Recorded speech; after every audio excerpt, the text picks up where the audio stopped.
Hey everyone, welcome to another doc event. This one is on the business models of EUDI. It's a really great topic, one I'm super passionate about, really interested in.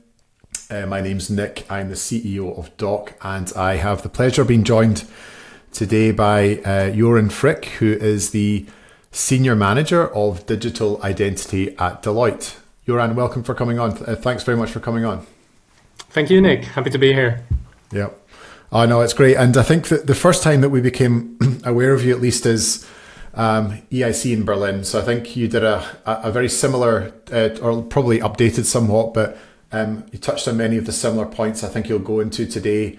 And I think that we found your talk really compelling, and it seems like one that gets a lot of interest. Like, how do you generate revenue? How do you make a business from these amazing privacy enhancing tools that we have? The business models are complex and not straightforward, and we'll get into that.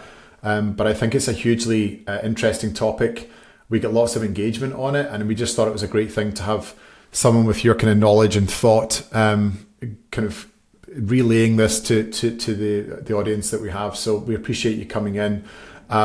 Before we get started, Joran, I wonder if you wanted just to give a little bit of an insight, just a kind of brief intro to yourself and maybe some of the things that you work on at Deloitte. That would be super helpful just to set some context. Yeah, absolutely. Like you said, I'm a senior manager here at Deloitte. I've been here for about 7 years now, working on a very wide range of digital identity projects. Typically, as you might know, Deloitte is relatively strong in enterprise identity.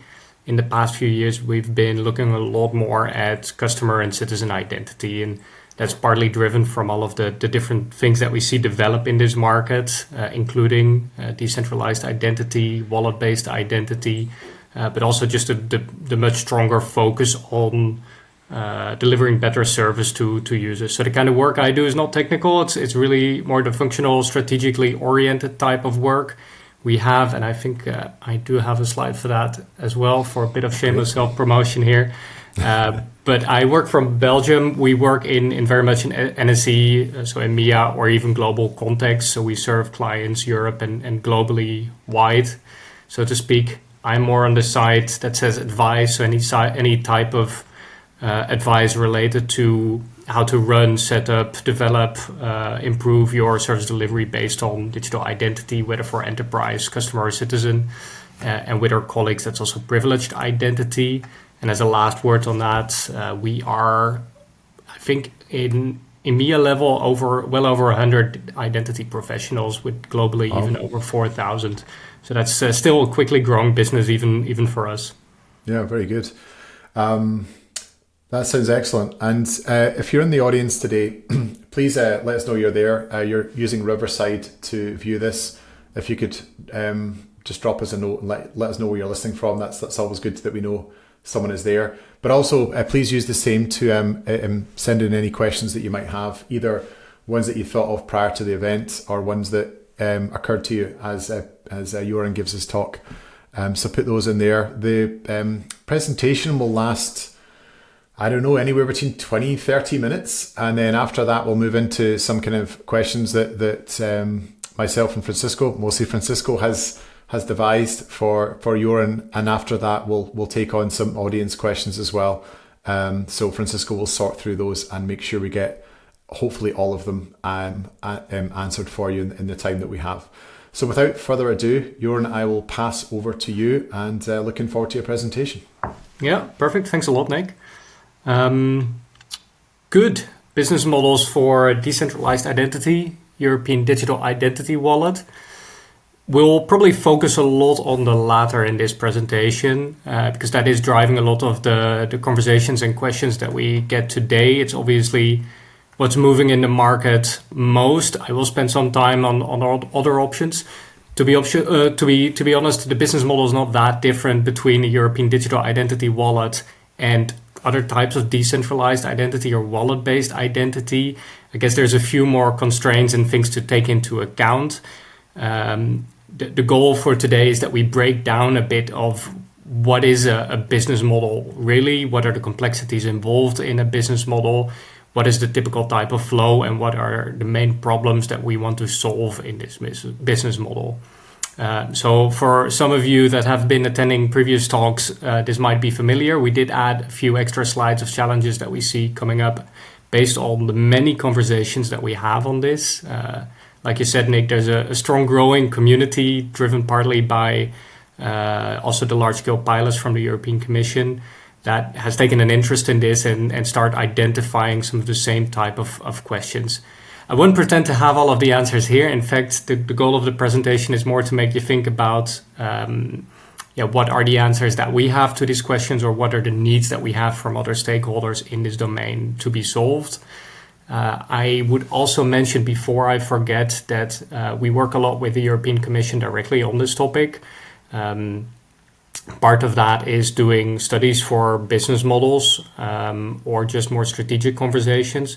Some of my colleagues are closer involved in that, and they'll be doing a survey also for the wider stakeholder community on what they see as the main business model, the challenges in that domain, the needs that they would have from either the Commission or from other stakeholders. So again, before I forget, I would mention that you can reach out to me on that, and I'll connect you to the right colleague so you get access to that survey. I cannot promise that the study in the end will be made public. That's up to the European Commission, of course, but this is the right time either to us or to the Commission to voice your concerns. Having said that, the rest of the presentation is very much our own point of view and findings, starting from what you've seen on the screen here for a while, which is the original Commission recommendation on a common union toolbox. It's also known as the toolbox, basically. Which says that the member states should identify guidelines and best practices in business models and fee structures. So I think this is originally very focused on take-up of the wallet and making sure that there's a business model in place, which in essence is great. At the same time, it does say that government should come up with business models, which is probably less great, as it's not the thing that government is typically good at. Just to set the scene also on what we see as a business model, I've had a lot of conversations about that as well. For us, a business model is really the question of whom pays whom for what. So what is the service that you get and what do you pay for that? But more about the flows rather than going into the specific numbers or quantification of those numbers. It's really about what are the flows or what are the needs to make those flow work. So who pays whom for what? And then the fee structure, of course, what is the compensation for services and service level? I'll say something about that later, again, not in specific numbers that will really differ and will be up for the market to decide. But we do see, of course, a difference in type of services, type of attributes, type of trust given. So that's for business models and fee structure. Now, the reason that we're talking about business models here in a regulated context is mostly because I want to say but mostly the regulators made a few assumptions on the market. So you see that European digital identity wallets shall always be provided either directly by a member state or via a member state. So even option C, the member state will still have to say, yes, you are allowed to provide a digital identity wallet. And the reason behind this provision is mostly that there's an underlying assumption that digital identity wallets wouldn't otherwise be widely available, accessible on the market. So there's really a role for member states here to make available that sort of essential national infrastructure.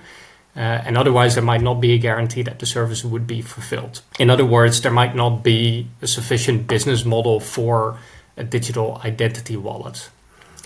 Now, for me personally, I think there's some issues with that. I tend not to agree with the fact that there's not a business model for wallets, as we'll find out in the presentation. But more, there is also, of course, tension with a free market model. So this means that member states will compete with private sector on wallets. And I think the evolution that we've seen in the past, let's say 10 years since EIDAS 1, is that more and more member states have realized that actually digital identity might not be their core business, or even if it is, that at least software and management of that software of the solutions is definitely not core business. Now what we're seeing with this provision, of course, is that a lot of governments are saying, Digital identity wallets, that's for us to build, manage, issue. There are a few good exceptions, of course. I think you know some of the member states that have opened this up more widely, including for private sector participation. A lot of news from Germany also recently on that. But the essence behind this is, of course, that member states will start at least being responsible for wallets. Good. Maybe last word on this is it sort of defeats the purpose of having a discussion on the business model to some degree, because it's also a self-fulfilling prophecy. The fact that member states will provide the wallets also means that it's much harder to see what actually the effect would have been otherwise. But that's the situation that we have. Now, just to say, there's a lot of stake in getting this right. There's a real risk in getting it wrong, in other words. The first thing is, of course, we want to make sure that there's a real access of citizens to secure digital identity, and making sure that's access to digital identity on our or European terms, maybe better said. We want to make sure there is sufficient guarantees in privacy, security, trust, even in standards and specifications, and making sure that the public money we spend on this will be spent right. And that's partly, of course, on the member state side, that's partly on the European Commission side through the large-scale pilots. But there is, as you know, a lot of money being invested here. And we need to make sure that that lands in the right place and has a real effect on the market, reaching as many citizens as we can. So that was also a bit the background from EIDAS 1. I believe it was relatively successful because it set a global standard on what is secure digital identity. At the same time, of course, it didn't have the reach or the impact that we maybe would have wanted on citizens' daily life. And here's a real potential to get that right. At the same time, I'm aware there are a lot of digital identity wallets that are not European digital identity wallets, and that may never be. We'll see. And some of those are coming from the big platform providers, Apple wallets, Google wallets, Samsung wallets. Some of those will be European wallets. So this presentation is mostly focused at the European and regulatory context, but there might be a full parallel market of wallets that will not qualify as European digital identity wallets. And we'll have to see if that is a good thing or a bad thing.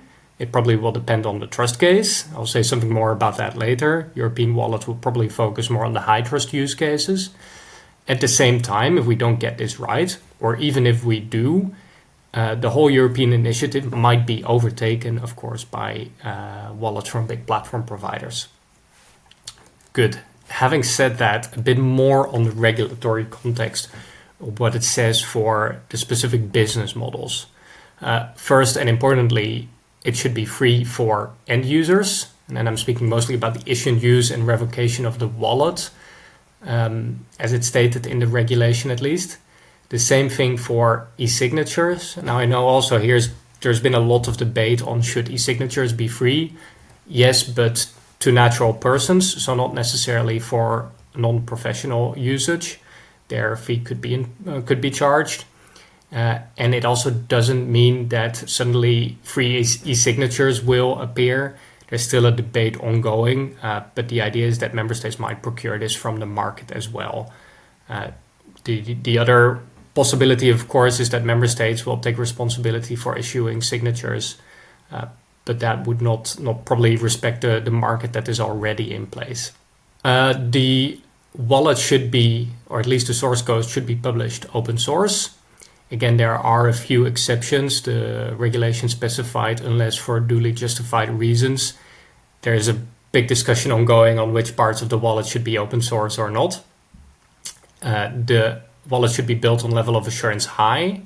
So that means that the wallet overall should be level of assurance high. There can be parts or components that for the same duly justified reasons might not be certified at level of assurance high. But it sets a standard that from a European perspective, at least we're looking here at a very secure use case or secure access. The one that I've skipped is probably the most important one here, which is unlinkability of transactions. Now, the regulation says that there should be what is called unlinkability, call it unobservability, untraceability, But in any case, the wallet providers and the issuers cannot know if or when their data is being used in a transaction with others. And this is, of course, done from a privacy preserving perspective, meaning that if I authenticate, for example, to a healthcare provider or an online betting service or a web shop, that the party issuing that data, that attribute, should not know I'm using that attribute for that service. And that is definitely coming from a good place, but it does present a lot of challenges to the business model. And again, there's no final answer on this. I think there is a wider discussion ongoing on what the degree of protection for users should be to some of the things that need to be true for a business model, which is making sure you can invoice either based on the type of attribute used or the amount of transactions at the service provider side. And so making commercial transactions work while respecting the principle of unlinkability will probably be the $1 million question today. And since I gave this talk in Berlin, I did speak to a number of parties that would say that they have a solution to it. Like I can put it like that. I don't believe that the solution is a fully technological one. We cannot hide everything in a blockchain. It will be part of the answer, a technological part, but there are also just simple business components that we need to take care of, such as trust in who gets access to, for example, the amount of transactions. Now, there are a few options for wallet business models. If I'm taking a very high level view, probably about 3. One is the self-supporting offering, meaning if you become a wallet provider, you're able to operate as a self-sustaining, profitable offer in the market. For example, by having a share of a total value of transactions. And this is partly also how credit cards work with an interchange fee. In some cases, these will be branded wallets. You could also imagine white labeled wallets, but in any case, a self-supporting offering for a wallet. This is where I said earlier, there's an assumption that this is probably not the case for the European digital identity wallets. So then there are 2 other options. One is internal sponsorship. So adding value added services as part of a total offering. Now, wallet might not be profitable itself as a self-sustaining offering, but private sector organizations can still be offering the wallet as a market product or a service that they believe is necessary for the total service. The example that I often use, you can debate if it's 100% correct, but the most close example is, for example, Sony that puts PlayStations on the market at probably a lower price than they could ask, or even in the past at a loss. That's because the PlayStation in this case is just the vehicle for users to access the real service, which is paying for Sony or PlayStation Online monthly subscription and making sure they play games online as much as possible. So then the vehicle makes sure that the actual service and the actual business model is possible, because otherwise users would not be able to get online. This is also the case for some of the brokerage models that we'll discuss later. Finally, and I think this is what, of course, a lot of the member states and commission is looking at, is funding or subsidies. So external sponsorship, which means that, you need external sources of funding to make sure that the wallet becomes available. I tend to see a dynamic in the market towards internal sponsorship. So some of the conversations that we're having are with providers that say, we are not a wallet provider. We focus on integrating issuers and verifiers, but the wallet is still part of our service, at least until better options become available. And that might be the case in the next few years once the European digital identity wallet becomes available. And that brings me also to what should be the real question here, because discussing the business model for wallets is a bit silly in the sense that, one, it will be done largely by member states or at least private providers on behalf of member states. 2, I don't think there will be a very large amount of digital identity wallets. It might follow a certain pattern, like for payment wallets, that will have a big boom of wallets coming up first, although because of the certification requirements, and I'll say something later about that as well, that's probably not a high chance. Likely we'll see a few successful wallets thrive and hopefully scale. So that means that we're looking for what the real business case is here.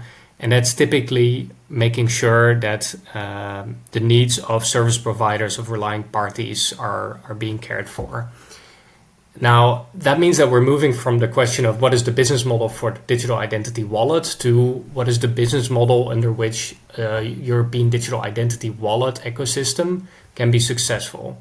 So the focus is much more on the ecosystem and making sure that all the roles necessary are fulfilled to ensure that there's widespread uptake among users, widespread uptake among relying parties, that there are many use cases in place with high daily transaction and usage volumes, and hopefully eventually healthy market dynamics. And by that I mean that there's more competition, that there's more innovation, eventually lower pricing, especially towards relying parties, and an overall better user experience. So you're already hearing probably that there's a big assumption in this presentation. For me, for the ecosystem to work, there needs to be an incentive towards issuers. That's the key question here for me. There's a lot of data already available that's public or semi-public data. And yes, we need to get that to the relying parties. But as I'll share later as well, there's a lot of value locked today that we don't know about. And that's certainly relying parties, service providers are making a cost for to re-verify, to re-validate all of that data. So the main point is connecting issuers or attribute providers to relying parties, service providers. And those are some of the questions that we need to start asking then. What are the measures that are needed for success, real success, in a level playing field, so for healthy competition? And of course, where do we apply those measures? So who is best placed to make sure that there's a certain flywheel in an ecosystem? That requires us taking a quick step back into the models that there are today for federated identity. There are, of course, a lot of complexities in these markets, but that would be a lot longer talk than we have time for today. Mostly what I'm trying to show here is that there are a few key components in any ecosystem, in this case, an identity provider, a relying party, and a user. There is a proven need for identity services at relying party side. So, of course, they make a cost either for business purposes or for regulatory purposes to validate the identity or certain attributes of a user.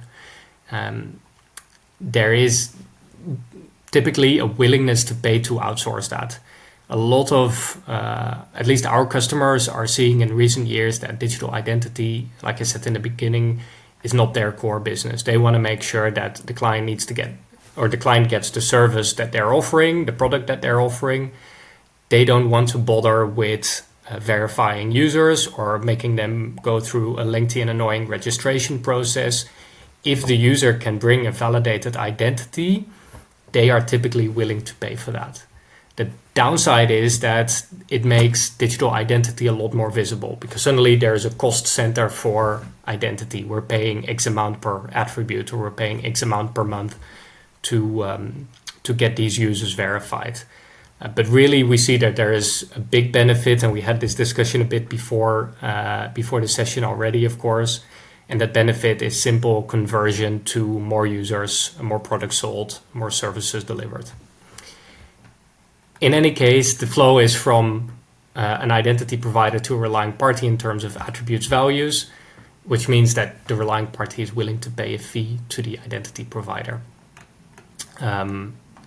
Like I said, of course, this is a simplification. There are a lot of nuances in the market, depending if you're working with single brand digital identities like It's Me, if you're working with a consortium of providers like Spit or France Connect, if you're working with resellers like MidID, or if there's other brokers like Signicat in a connection flow.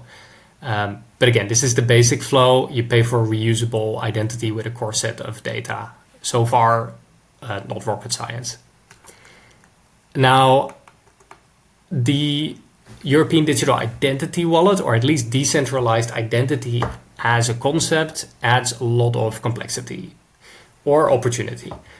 Digital identity no longer is really a singular concept. Before, you can pay for an authentication for a verified identity. Now we have suddenly access to a very large range of individually attested attributes about the user. That means that there can be potentially a lot of different identity or attribute providers compared to before only one IDP. And that also means that each attribute can have a different value. For example, the willingness to pay will be different for KYC data versus your address or car insurance. It will have a different level of trust, like a bus ticket versus an employee status. There could be a different service on top of that attribute. Is it updated constantly? Is it a static attribute? As well as the trust framework around it. So is there a different liability for the attribute, like a credit score versus a concert or a football ticket? And this is partly addressed, of course, in digital identity wallets. But the fact of the matter is that there is potentially also a very large ecosystem of verifiers. Before, we had a known predetermined relying party. There's a contract between that relying party and the identity provider. In this case, contracting, and we'll have to see how that works in practice based on the wallets that are coming out now, contracting might be an open-ended story.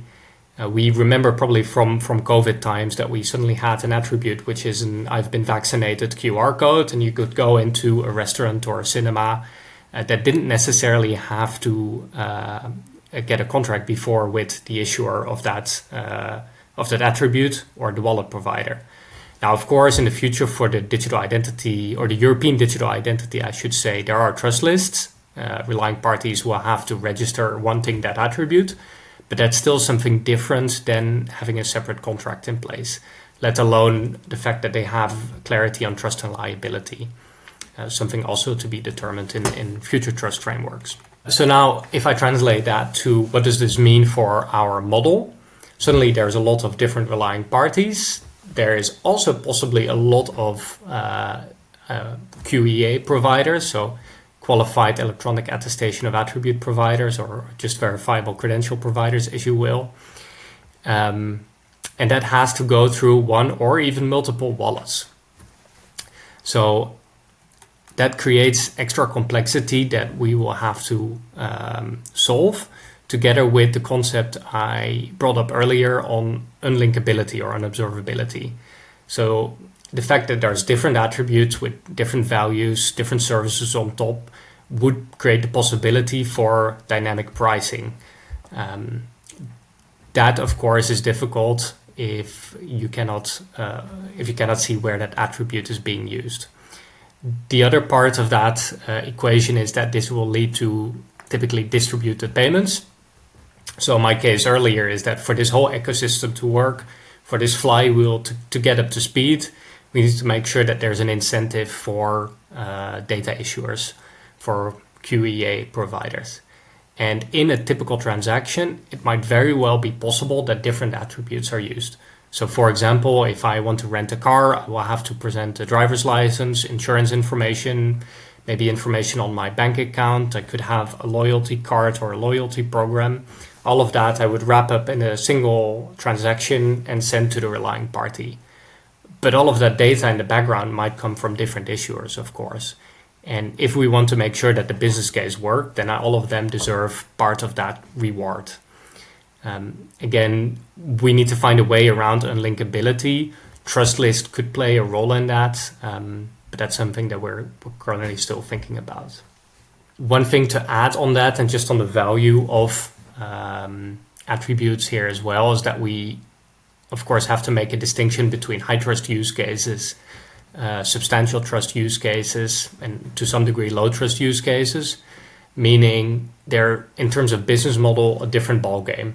So what we're now seeing with European regulatory driven use cases is that we're really looking at the high trust use cases. So those that have large pressure from regulation, for example, like banking, healthcare, international travel.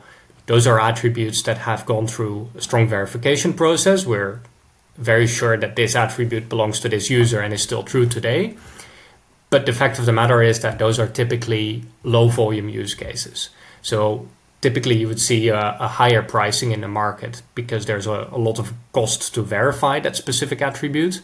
But how often do you use that? I was having a discussion with a colleague yesterday on how often they would use their driver's license. And I could not think of a single instance in the past 10 years that somebody asked me for that driver's license. Of course, on a total scale, I know a lot of people are being asked for their driver's license on a day, but it's not what's going to create massive impact in the market, if you ask me. That massive impact instead comes from substantial trust cases. So we go to concerts, we take the train every day or the metro, we have loyalty cards with our favorite shops. Here, there's not a need for a very high trust in that credential. But it still makes sense to have some degree of verification, of some link to the user. These are typically use cases that have higher volume, but there's a lower willingness to pay. In fact, in implicating also a lower pricing for that attribute. I think something we'll have to see in the coming years is how can we combine the different use cases for the user. If you ask me, if we want a European digital identity wallet to become a success, we'll probably have to offer the different attributes in the same environment. I'm not saying that should be the same wallet, but likely a user wouldn't have to pick and choose which wallets they use for which service provider. I think that's something that I try to express with a lot of different cards here in this slide. I think there's a bit of a discussion ongoing on what does a real European digital identity wallet look like? Is there one wallet to rule them all and I keep all my cards in that wallet? Whether it's data issued by public services or much more private data, like again, a betting account or access to my employer, possibly. Or will we see that there is different wallets issued by the different data owners even or different providers? For example, a public wallet next to a private wallet.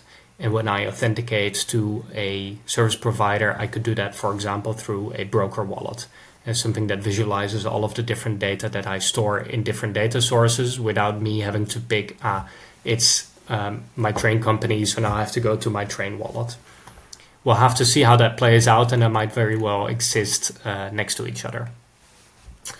Last part to mention here is on certification. There have been a lot of questions on this recently.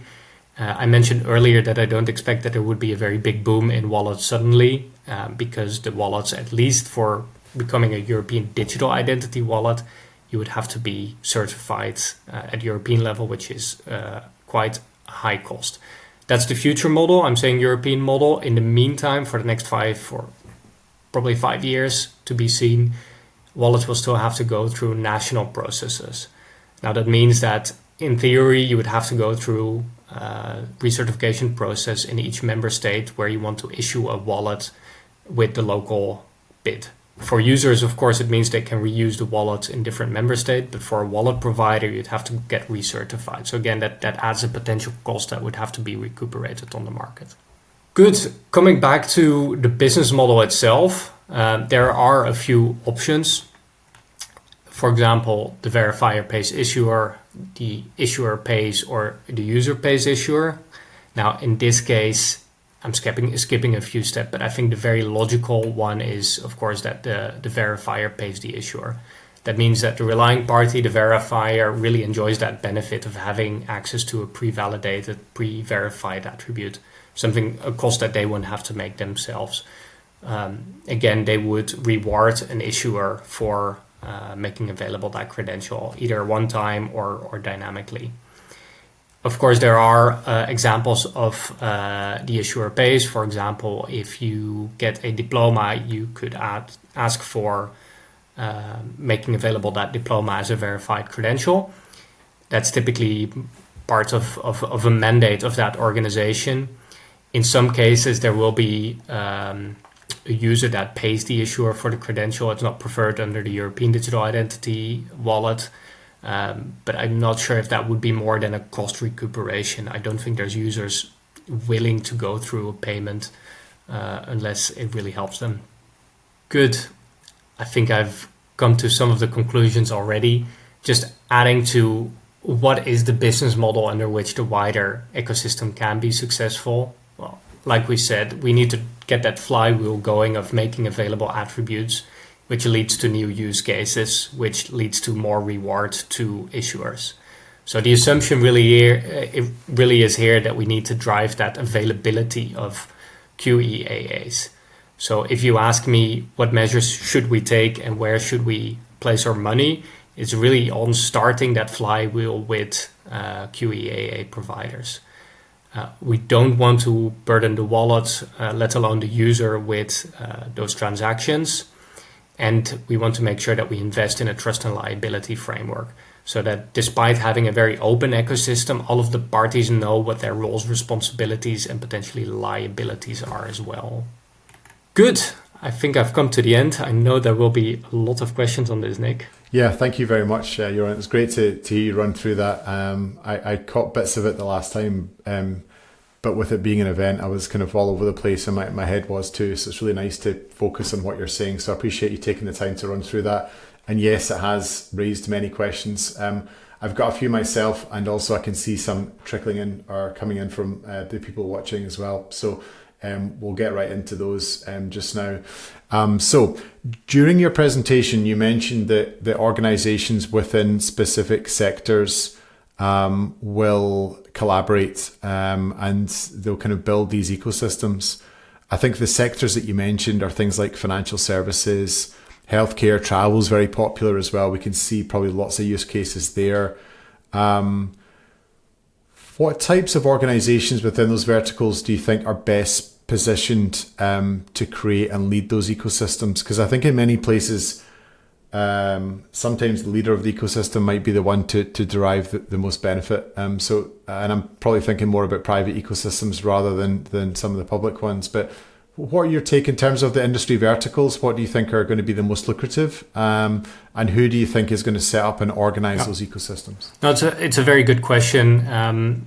And in terms of ecosystems, I do think these are the logical ones to start. It's the obvious ones, but still the obvious ones to start, mostly because they have a need for high volume, high trust use cases for which identity is really a solution.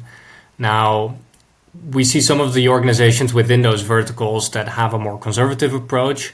Some of those have a more open or proactive approach. And I think the organizations, if you ask me, best positions to lead are those that understand that there's really a bigger pie out there. It's not about trying to get a bigger slice, but there is a new type of world developing where everyone benefits. Getting the ecosystem right, though, really will depend on organizations that have already got access to a large ecosystem. And I think banks or payment service providers are a good example of that. For example, through their network in retail organizations or merchants. A lot of those, by the way, still do their identity verifications themselves. So they are placed very well to start the marketing, the market building of the benefits that digital identity can bring. And we see already quite a few examples in those verticals.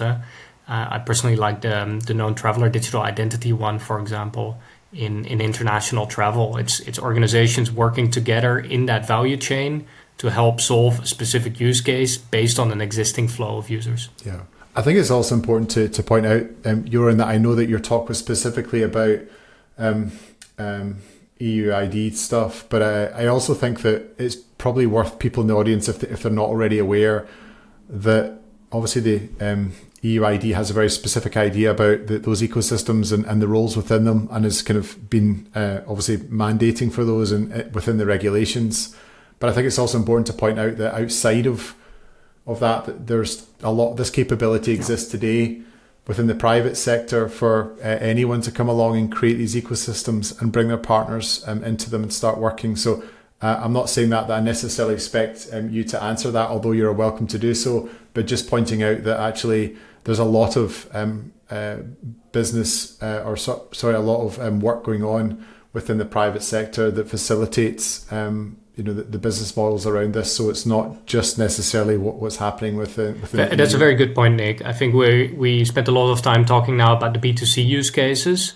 There are very good sort of use cases that we haven't talked about today, like B2B use cases as well. Use cases that don't depend on citizen wallets, but even company wallets, for example, for identifying or validating contractors. We're already starting that work. So if you say indeed there's good things in place, I think that's one of the most important messages, that we don't have to wait for EU wallets to come out. There are already good solutions on the market today that we can start building our own solutions with. Yeah, absolutely. Because I think that's what happens when you unlock business models. It's like, on the one hand, you can wait for government regulation, and that's definitely something that will inject urgency into a market. But, we all know the timescales involved with the EIDAS kind of seems to be 2026 that the world seems to start spinning again at that point.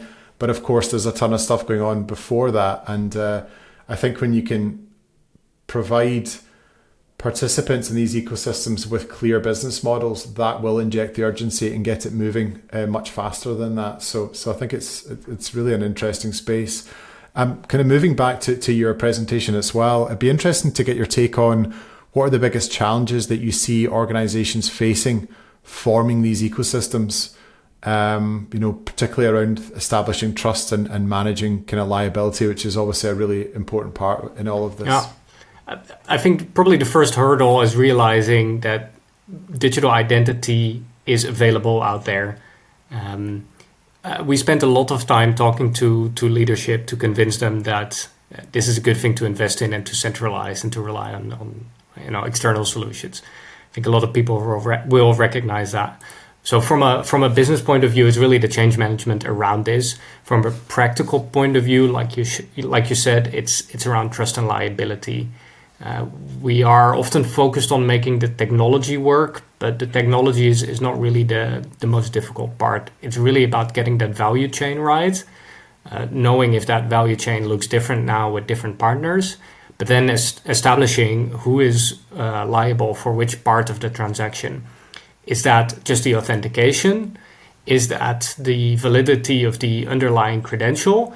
And what does a certain credential mean even? If I take, again, the driver's license example, for example, yes, there can be a perfectly good, valid driver's license as a verifiable credential from, say, Romania, but as a Dutch police officer, it might be very hard to understand or to know what is the authorized organization in Romania to issue a driver's license.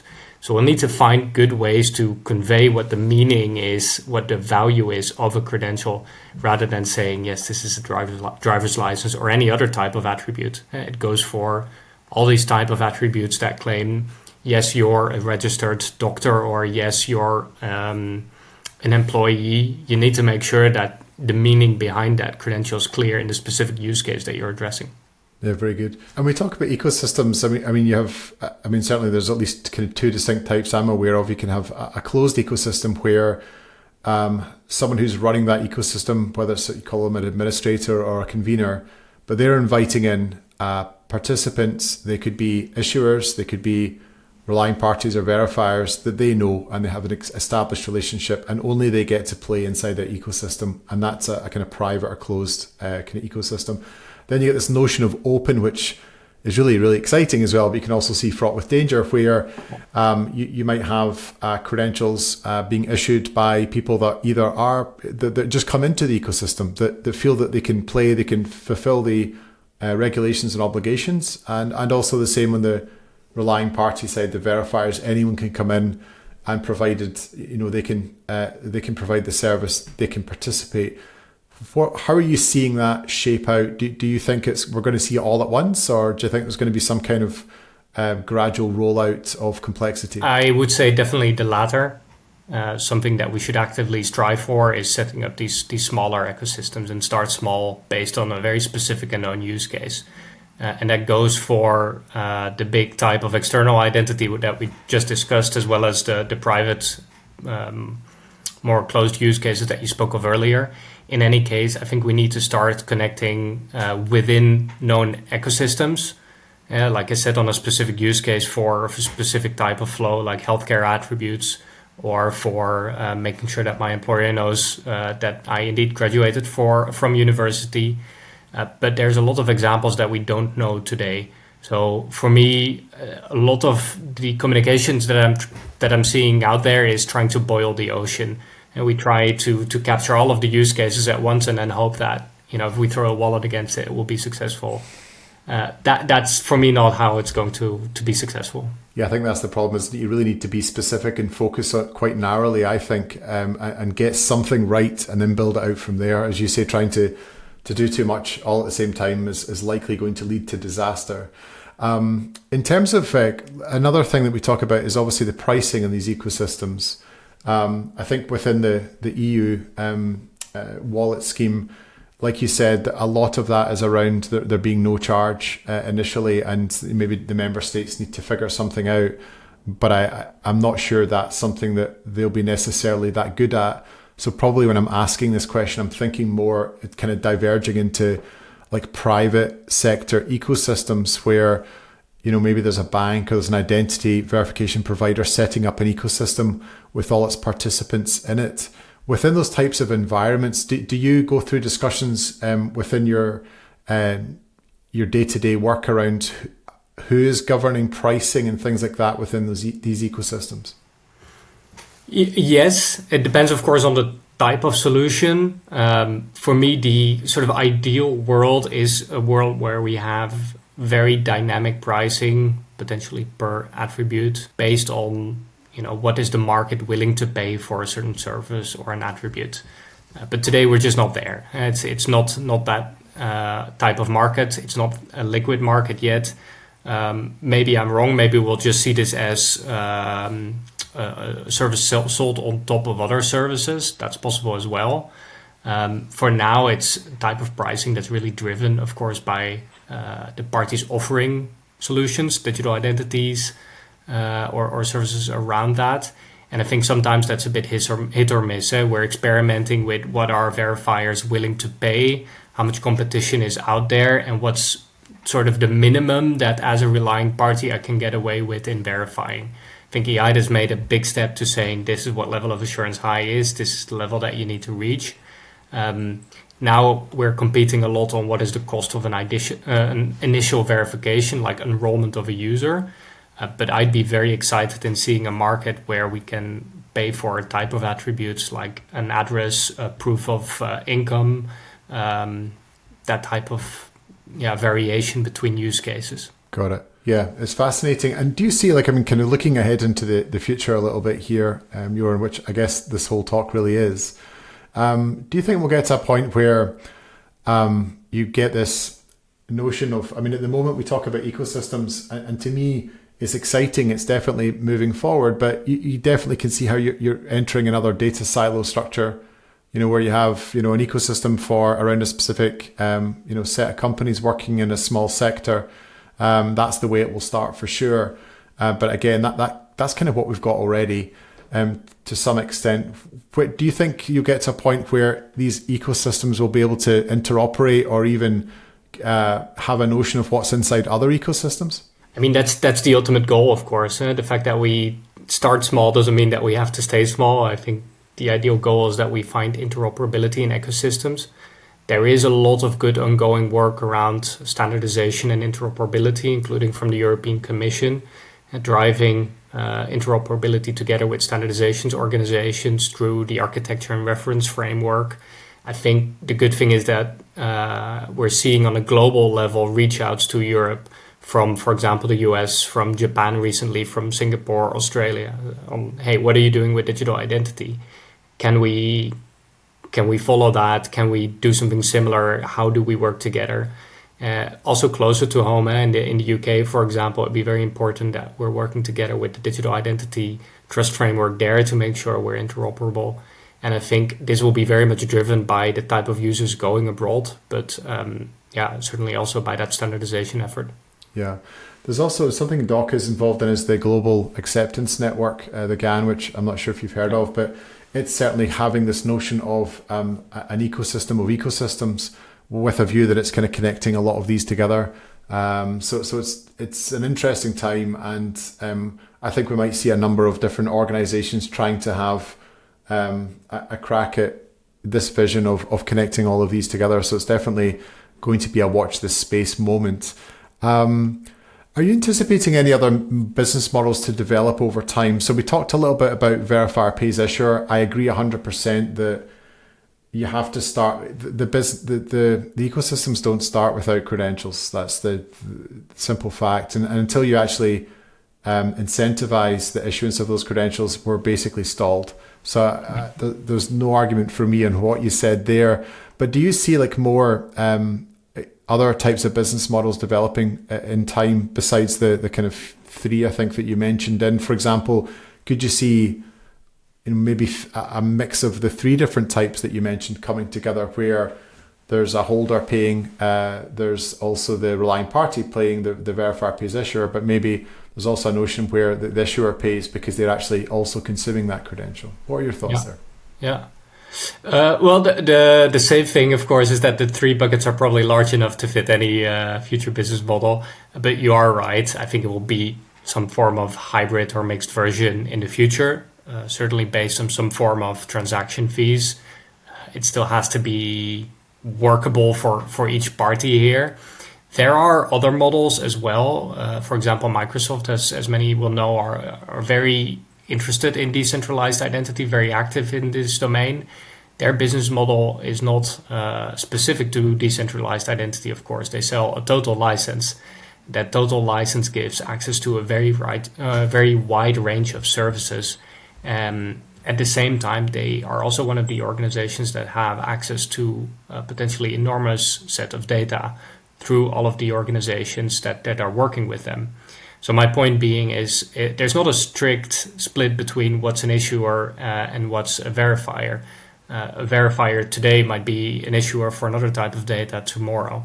So if I look, for example, at Microsoft, they might be able to connect a lot of enterprises, both as an issuer and as a verifier, for example, for contractor or supplier verification. But of course, their business model is based on a total license that they sell rather than either a wallet or an attribute or any service around that.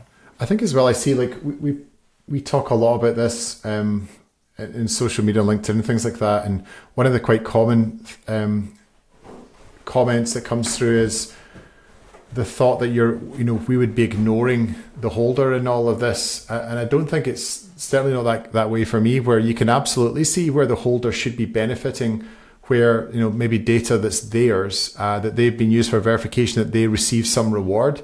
My thought on that is that it's actually, you have to start somewhere, and building these systems is difficult, and particularly when there's not many examples to follow. So you're actually just trying to build maybe the easiest thing, the thing that's going to be most effective in getting the market started.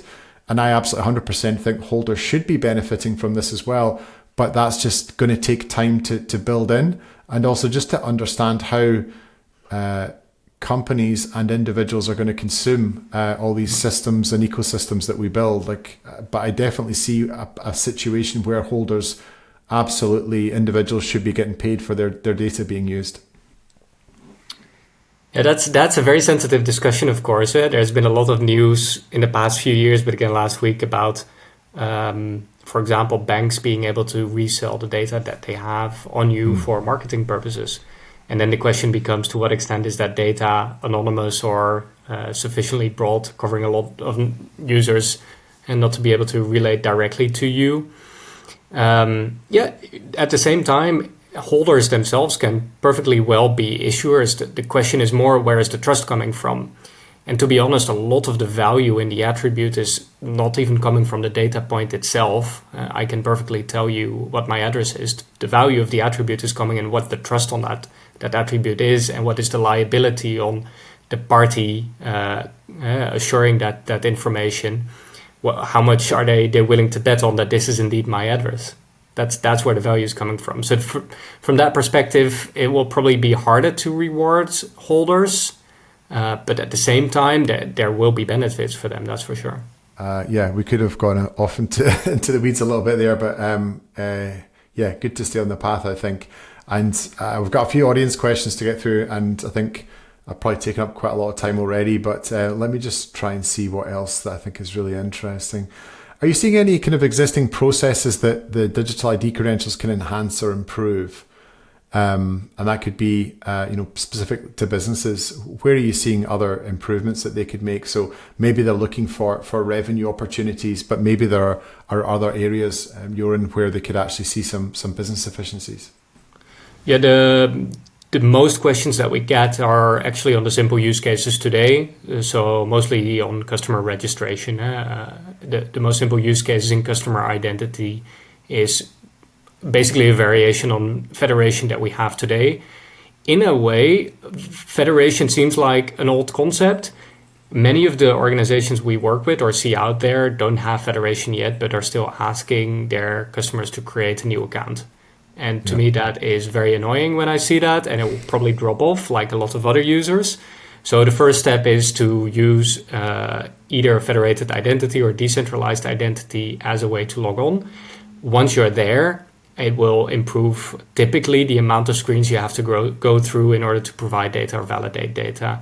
I don't remember the exact number, but I think we did an exercise with a bank not long ago, and the process for getting a bank account, we could decrease, I think it was between 10 or 15 screens by simply providing that validated data that is already out there and that a user is able to bring. Yeah, that definitely makes it better for everyone. Final question then for me is, we talked about some kind of competitive dynamics in the marketplace, particularly amongst ID providers. Are you expecting those to shift at all as we kind of move into this kind of new phase? And as the digital identities become a bit more prevalent? Yeah, that's a very good question. I would say yes on two versions or in two domains. We see a lot of integration in the identity market in the past few years, so that and there's a lot of big players out there providing digital identity solutions. With now the digital identity wallets and the services around that, issuer verifier services, broker services, we'll see a lot of challengers come up in that market. And they might be a lot quicker, have more functionalities readily available, quicker, more innovative, and will challenge those big providers, I'm sure. Then on the other hand, I think it will also shift the market in terms of offerings today. I think decentralized identity will be a big challenger to current access management services. Instead of getting an access management service running locally at your company, being a single point of failure, now there is potentially how many customers do you have that all bring their own access management service?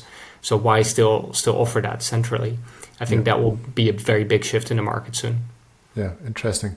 Okay, let's. Are you okay just to hang on, Joran? I think we're getting up to time, but have you got an extra kind of 5 minutes just to pick off some of these questions? I'm here. I see a lot in the chat moving, so yeah. Good man. Okay, let's get moving then. So first, thanks to everyone for the questions, by the way.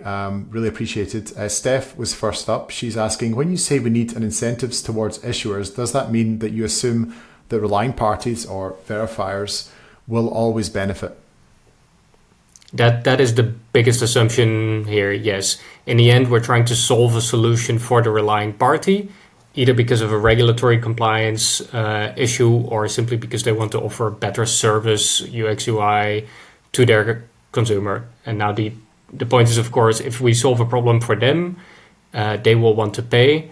Yeah, that's again the assumption, but that we need to make sure that reward comes to the issuer in some way, shape, or form in order to get that flywheel going. Yeah, it's a great question, Steph. I saw it come in, and I was actually also thinking about where you might have a customer identity access management, or even a company that's issuing verifiable credentials that enables their own staff to get in and out of their own systems, and also maybe in and out of an office. And that might be a situation where actually there isn't much of a business model because they're the direct beneficiary of their credentials. They're both the issuer and effectively the relying parties. So maybe there are some nuances there, but it's a really interesting question. Yeah, just to add, Nick, I think that's what I meant earlier with, in some cases, you can perfectly be a verifier and an issuer at the same time. So it's a company that, in this case, verifies their own issued credentials. Exactly. So the model that I showed is, of course, very abstract, but the use case that you mentioned is a very good example. Yeah, fantastic. Great question, Steph. Dennis is asking, verifier pays issuer may not be privacy preserving. the issuer could play the role of Big Brother. And I think that's exactly right. And I think that was the concern that you'd noted as you were going through the kind of phoning home thing that a lot of people get concerned about. So I think that is an issue that you're seeing as well, and that you mentioned, Joran. On both sides of the value chain, issuers can be rogue parties, but the same type for verifiers. We don't want the data to get into their hands if they don't have a right to ask for a certain type of data. But yes, if you have an answer to the traceability and still make the invoicing work, I'd love to get in touch. Okay. What is the value for the citizens? This is a question from Pascal. What is the value for the citizen? Will it increase control? So I'm imagining control. I'm not sure if the context for control is control for the citizen having more control or somebody else. I'm assuming it's the citizen. So can you take a stab at that one for me, please, Joran? Yeah. The value for the citizen is that they will have the option to bring their own identity, the validated, verified identity, to service providers that they go to. Meaning, and I have to say that the control indeed is sometimes a tricky word, because this is how it's marketed often, that we put control in the hands of citizens. That's not always true for the reason I mentioned earlier. I can perfectly change my address or update my name, but I'm not the owner of my own name. It's the municipality here. I have to go through the municipality. They provide the trust on that. I am indeed Joran. So control is sometimes difficult, but there's a real value for me in not having to go through the same process every time to prove that indeed I am who I say I am. Yeah, excellent. We've got M, which I think is EM, maybe short for Emma. She's asking, or he's asking, I'm not sure. How can we facilitate RPs paying issuers if the wallet needs to preserve unlinkability? So I think that's getting back into that same question about how does the relying party or the verifier use a credential without the issuer being aware? There is solutions out there. Some of them are kind of not battle tested, but there's certainly some approaches that you can use cryptography to hide some of this stuff. So, but I guess that's a tricky topic to get into. I think, like you said, you're probably wanting to see some of those technologies, Joran, before kind of concluding anything on them. But I don't know if you have anything else to add on that point. Just that even if we have some of the solutions, I think it's still a legal debate on how far we take that definition of unobservability. That's one that's probably for the Commission to figure out. It's part of a technology question, like you said, with cryptography, and there's other type of business ways to help solve this. For example, the clearinghouse models that we know from PSP schemes. There is a way to rely also on the trust list registration to see who's consuming what without having access to the nature of the data. And finally, also type of zero knowledge proofing transactions that you just get a green or red light that I have access to something or not without revealing what the content of that credential is. Excellent. Okay, we're marching through these. Adrian, hi Adrian. Adrian is asking, are there any particular considerations for the digital signing use case and how this business model will work, especially when it will be made available for free to the citizen for personal use? Yeah, that's a very good question. I personally am a big fan of digital signatures. I use them where I can, and I usually get an answer that I have to provide a signature in a written form, or otherwise it's not valid. So I always send them that type of answer. But for that to grow, I think that's why it's in the regulation that it should be free for end users. The goal is to make sure that this becomes commonplace in all types of business transactions. Part of that answer will be the legal entity wallet as well. There is a lot more need for validated signatures and representation in legal entity services than for signatures, probably. For citizens, I wanted to say. Yeah. Got it. Excellent. Thank you. Julia, maybe? Julia with a G. You did not speak about compensation for wallet providers. Do you expect the wallet provider to be remunerated by the relying parties or by the government? I think actually you did touch on that a little bit, and I'll obviously let you come in, but I think you talked about maybe there's some kind of grant process that might take place for tech providers to put up wallets on behalf of the government. But I'll let you come in on that, Joran. No, it's exactly that. It's either internal or external sponsoring. For a wallet to be self-supporting, it would probably have to take some sort of commission or fee on each type of the transaction, or just be part of a wider offering. I still think a lot of the wallets, even though I would encourage private sector wallets, but a lot of the wallets that we'll see on the short term will be public sector wallets. Yeah, and maybe if there's no obvious business model, I would say that would further constrict the private wallets coming in. I think if there were really clear, obvious business models around wallets, I think you'd see probably quite an active private sector development taking place. But Francesco, does the free use of the EU DIW wallet for citizens apply to each credential in the wallet? In other words, can there be a fee to be paid in order to generate a specific public or private credential to be stored in the EU wallet? That's a very good question, and I don't dare to say yes or no here. I think it applies at least to the minimum data set. I'm not quite sure on the extended credentials. I think it's mostly the free of use for the authentication part. I think there is a way to ask money indeed for the issuance of a certain credential, but I'd have to check. Yeah. Okay. So it's a maybe on that one. Bala's, B-A-L-A, Bala, is saying, do you see demand and use for this in workforce identity access management use cases? I mean, I was kind of speaking about it a minute ago. I definitely think that's a great sector for these credentials. But what's your view on that, Jorn? No, I love that question because, of course, the marketing and the context around this is typically citizen or customer identity. But yes, there's definitely a reason for enterprise use cases. You mentioned it earlier for entering and exiting a building. But I want to use this also to log into my Deloitte laptop every day. And this exists. There are very good solutions there. And I think it will start replacing traditional enterprise access management solutions quite soon. Yeah. And even onboarding as a new employee into a company, which... You know, if you're someone that's maybe a contractor or moves around quite a lot, I mean, that's a pretty laborious process that you have to go through every single time you're on board. And it feels like you're giving the same information to the same company, but just different parts over and over and over again. So even if you can have it where you're starting to work for a new company, the ability to upload a credential and maybe consent to it being used by different business units within the same company or even different departments, it would make that process so much easier for everyone involved. So it's definitely got legs. Yeah. Especially in the remote use cases also, Nick. After COVID, of course, we see a lot more remote working. The remote onboarding just makes a lot of sense via a wallet. Absolutely. Last question from Mark. Second last question. Digital ID wallets seem focused on smartphone rollout. What about geographies where smartphone penetration is low? Any models and solutions? What other options, I guess, are available that you're aware of, Jorn? I know that's slightly out of necessarily the strict context that we're talking about today, but do you have any thoughts about, out in developing countries, what other technical solutions are available?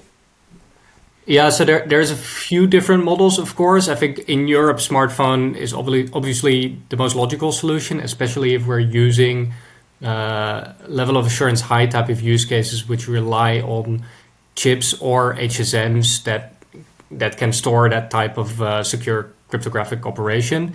That will probably be less the case in Africa or in Asia, where we're also working with text-based authentication or just the traditional SIM. I would also say that depends on the type of use case. So substantial security can be enough there. That's fine. I just wanted to add that it's not just smartphone wallets, but browser-based wallets are a perfectly good example as well. Now, I'm not sure if that's less of a technology used than the smartphones out there, but yeah, browser-based wallets are a thing. Yeah, and maybe some kind of okay. Last question, I promise. I won't even do the disservice to this really kind person for giving us a question, because I would absolutely make a disastrous pronunciation of their name. But the question is, are there any use cases where permissioned linkability actually makes sense and could help with the business model? So I guess maybe some consent being passed maybe by the holder, enabling the credential to be used, and where there's some money changing hands there. I think it's a very good question and one that deserves attention. I probably wouldn't have a good example now, except for I can imagine them in closed ecosystems. Like I said, there's a lot of potential for parallel ecosystems beside the purely citizen or open ecosystem based use cases that we discussed today. Even internal use cases, like you said before, if there is 2 or 3 companies relying on contractors, etc., you want to make sure that every time that credential is used, you get a notification, like in maybe privileged access type of transactions to, for example, maintenance areas. Yeah. These are the things that come to mind now. But it is an interesting question. Yeah, I was just trying to think of is there a situation where a holder of a credential is almost a partner with the issuer of the credential, and where whenever that credential is issued, they both get paid, something along those lines. But I'm struggling to come up. I'm trying to think. There's probably some great Web3 use case about accessing platform. Yeah, accessing one part again could be the legal entity wallet, where you want to make sure on representation of the wallet, and there will be a chain of who's the legal representative accessing the wallet today and making the transaction. But yeah. Yeah, great question to finish on, though. Very thought-provoking. Joran Frick, thank you very much for coming on. It's been a really interesting talk. Really great audience as well. Lots of questions and lots of people listening in and watching, which is great. I really appreciate you taking us through the kind of business models of EUDI. I think that we're only starting to scratch the surface now, and it's going to be really exciting to see how all of this unfolds in the next couple of years or so. But thank you very much for taking the time. If you did sign up at home or with your email address, we will be sending out the recordings. It'll take a couple of days to edit, getting out all my kind of mumbles and stuff like that. So that'll probably be coming out in a few days. But thanks again to everyone for sending questions and for taking part. And Joran, thank you very much again, and wish you a pleasant evening. Thank you, Nick. Appreciate it.